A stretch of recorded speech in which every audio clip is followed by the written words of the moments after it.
I'm just a tiny, ordinary red kidney bean, tucked away in a glass jar in the corner of a kitchen. I'm willing to bet that out of every 10 homes, there's always one like this, where a jar of beans sits forgotten for heaven knows how long. To be honest, even I can't remember how long I've been in here. Maybe a year, or perhaps even longer. But it's fine. I've gotten used to it. I've accepted this life. Maybe in my next life, I'll ask God to let me be a different kind of red bean. Something a little more exciting. By the way, let me introduce you to the landlady's son. The guy has an enormous passion for eating. Specifically, late at night, you'll find him glued to Korean mukbang videos, the ones where the food is piled high, and the host devours a massive bowl in one sitting. Lately, he's been obsessed with spicy stir-fried bean sprout mukbangs. I have to admit, seeing them all bright red and glistening with oil, they really do look mouth-watering. And that was my life. Until one day, I had just woken up to find the sun standing right in front of me. He stood there for a long time, staring at us with a look of pure seriousness. Then, out of nowhere, the entire jar was lifted up and placed right on the dining table. After all that time sitting still in the corner of the kitchen, this was the first time I had ever traveled this far. He set us down on the table, picked up his phone, scrolled through something for a bit, and then muttered, "Bean sprouts. Can they be made from red beans?" "Yes, yes you can." At that moment, I wanted to shout at the top of my lungs to confirm his doubts. Finally, there was hope. Hope that I wouldn't have to spend the rest of my life in that kitchen corner. Who knows? Maybe I could actually become a real bean sprout. After scrolling for a while, he set his phone down and headed straight for the fridge. As usual, it was packed with food. He pulled out a 1-liter milk carton, gave it a shake, and chugged the rest of it. Impressive. But he didn't stop there. He grabbed another brand new carton. Realizing he probably couldn't finish it all by himself, he called someone over. A moment later, another guy showed up. They did a dap greeting and sat down. Jimmy poured the milk into 2 glasses and slid one toward his friend. They toasted and started chatting away. From their conversation, I learned that the son is named Jimmy, and his friend is Chuck. Once the milk was gone, Chuck headed out. Jimmy took both empty cartons to the sink, rinsed them, and flipped them upside down on the drying rack. Next, he grabbed a glass bowl, filled it with water, and set it on the dining table. Then, he reached for our jar, tilted it, and poured all of us into the water. Good grief! I wasn't mentally prepared to be dropped into water like that. I flailed around, terrified that sinking meant the end of me. And sink I did. But luckily, I survived. Looking up, I saw a group of beans floating on the surface. I guess they're just slimmer than me. Suddenly, a round metal strainer with tiny holes dipped down from above. One by one, the floating beans were scooped up and vanished. It turns out the floaters were the hollow ones, not fit to become sprouts. Suddenly, I realized my chubby body was actually an advantage. So, my fellow red beans and I just lay there in the water all night. As the water began to soak in, my hard, dry shell started to soften. My whole body felt like it was swelling up. By the next morning, I looked much plumper and rounder, easily 1.5 times my size from yesterday. Right then, Jimmy walked back into the kitchen. He glanced at the bowl for a moment, then lifted it up and drained all the water. As the water disappeared, I got a better look at the beans around me. Every single one of them was as plump and round as I was. Honestly, we all looked pretty goofy. Next, he started prepping the milk cartons. He cut off all 8 corners of each box, 4 at the top and 4 at the bottom. Then, Jimmy popped the caps open and began moving us inside. He picked up the bowl, intending to let us free fall in, but the opening was way too small. So, he reached in and grabbed a handful of us. But suddenly, I looked toward the sound. One of the beans was completely crushed. Maybe his grip was too strong, or maybe it's just because we're much softer now. I was terrified. "Hey man, take it easy." Luckily, he realized the problem quickly. He grabbed a spoon instead. He started scooping us into the carton. It was definitely safer, but only 5 or 6 beans made it in at a time, because the opening was even narrower than the spoon. Honestly, watching him was agonizing. Then, out of nowhere, Chuck appeared in the kitchen. He watched his friend struggle for a bit, then stepped out to the living room and returned with a piece of paper. He rolled it into a funnel and placed it into the mouth of the carton. This time, The bowl was lifted and tilted gently. We all slid down in a perfect line, me included. It felt just like being on a slide. Once we filled about a third of the carton, Chuck stopped and poured the rest into the other carton. Jimmy took us over to the sink and ran the water straight into the carton. The water came rushing down, splashing all over us. In an instant, the box was full. But just as quickly, the water drained out through the 4 holes at the bottom. Before we even had a chance to float around, we were right back where we started. Like a perfectly coordinated team, Chuck had already spread a towel across the dining table. Jimmy took the 2 cartons and laid them down sideways on the towel. Then he wrapped the towel tightly to make sure both boxes were completely covered before tucking them away inside the kitchen cabinet. As I got used to the darkness, I began to feel changes happening to my shell. It was already soft, but now it felt like it was being stretched thin. It seemed my little red coat was no longer a perfect fit for my body. In the blink of an eye, the shell split right along the tiny groove, the spot we beans call the hilum. An unstoppable itchy sensation spread from that crack, and then something tiny poked its way out. Oh, it was a sprout root.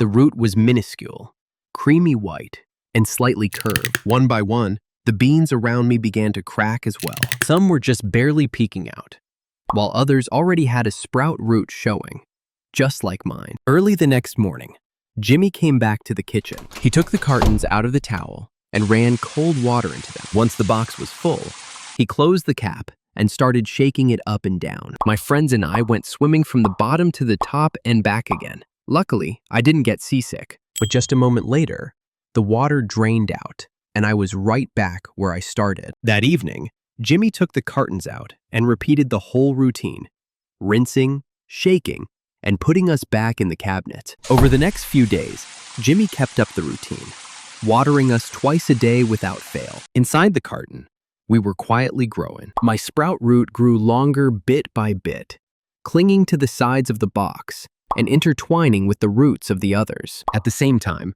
my upper body began to swell noticeably, becoming thick, white, and sturdy. By now, my shell had completely burst open, hanging loosely at the tip. At last, I had officially become a young sprout, milky white and bursting with water. But then, something started to worry me. Not for myself, but for my friends. You see, Jimmy is usually away during office hours because he has to go to work. During those times, the kitchen cabinet door would occasionally creak open. I could feel the outside air rushing in, and a faint light would appear outside our carton. The towel wrapping us would be peeled back, and a small hand would take one of the cartons out. Being in the remaining box, I thought maybe Jimmy was busy and had asked someone else to water us. But no. Very quickly, the other carton was placed back in its spot. The cabinet door shut, and we were plunged back into darkness. How strange. And that strange occurrence kept happening over the following days, more and more frequently, sometimes at noon, sometimes in the early morning. Once, I even caught a faint scent of swimming pool water when the door opened. It definitely wasn't Jimmy.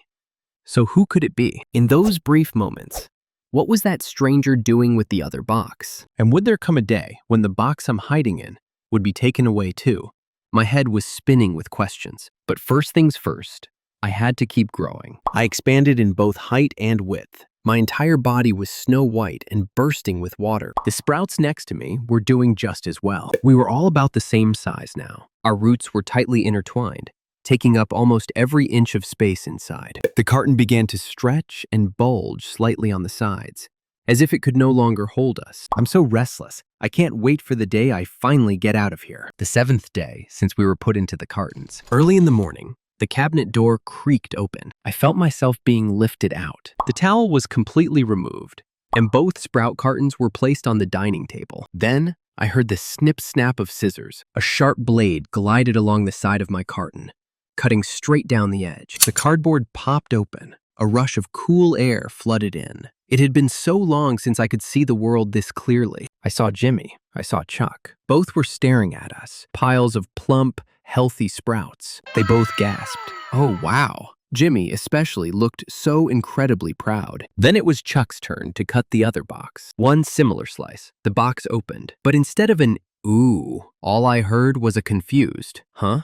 I strained to look over. In that box, a bunch of the sprouts had turned a pale reddish hue instead of the snowy white of the others. Jimmy picked up one of the red sprouts and took a bite. He chewed carefully, then stopped. He picked up another one from my box, a normal white one, and tried it again. Two completely different expressions. It was clear now. Every single one of those reddish sprouts was bitter. Jimmy and Chuck sat down, staring at the two boxes side by side, lost in thought. The watering was on time. The boxes were kept in the dark. Every step was the same.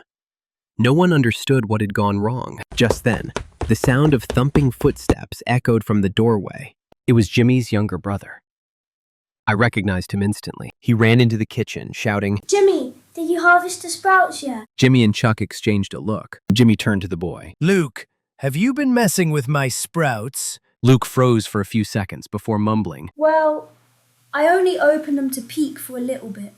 I put the cover back right after." Jimmy narrowed his eyes. How many times is a little bit? Luke lowered his head and whispered. "A few times every day." Jimmy let out a long sigh. Oh man, that's hardly just a little bit. Then, Jimmy explained it to Luke. He explained that sprouts need darkness. When light hits them, they start producing chlorophyll and natural defense chemicals. Those substances make the sprouts turn reddish and taste bitter.